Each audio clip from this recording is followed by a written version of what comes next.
Imagine the liberation struggle if people just folded their hands, waiting for Robert Mugabe and Joshua Nkomo to liberate them. Those are the stirring words of Stephen Sarkozy Chuma, who was once the spokesperson for the MDC Alliance and CCC Youth Assembly. Chuma is calling for a confrontation of Zimbabwe's current authoritarian rule under President Emmerson Mnangagwa. In the face of political oppression and economic turmoil, Chuma's words ring out with a clear demand for change.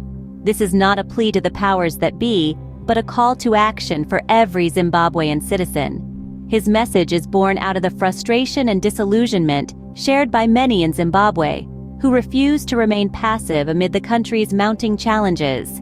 He challenges his fellow Zimbabweans with a vision of a different path, one where courage and determination replace complacency.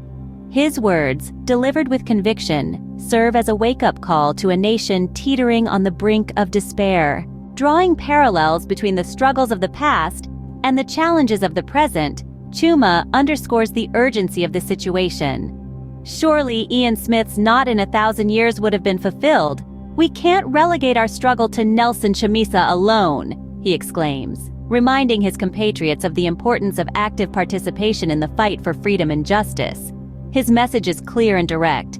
Why are you quiet, Zimbabwe, when you don't have electricity? Potholes, zig, corruption, inflation, vote rigging, abductions, etc. will never end if you remain silent, fellow citizens. Chuma's call to action is a stark reminder that complacency in the face of corruption and oppression only perpetuates the status quo. Mnangagwa can't have his cake and eat it too. We just can't allow this rot to continue, he implores. The state of Zimbabwe today is a reflection of the challenges that Chuma highlights. The country grapples with political oppression, economic turmoil, and a host of other problems that require the active participation of all its citizens to overcome.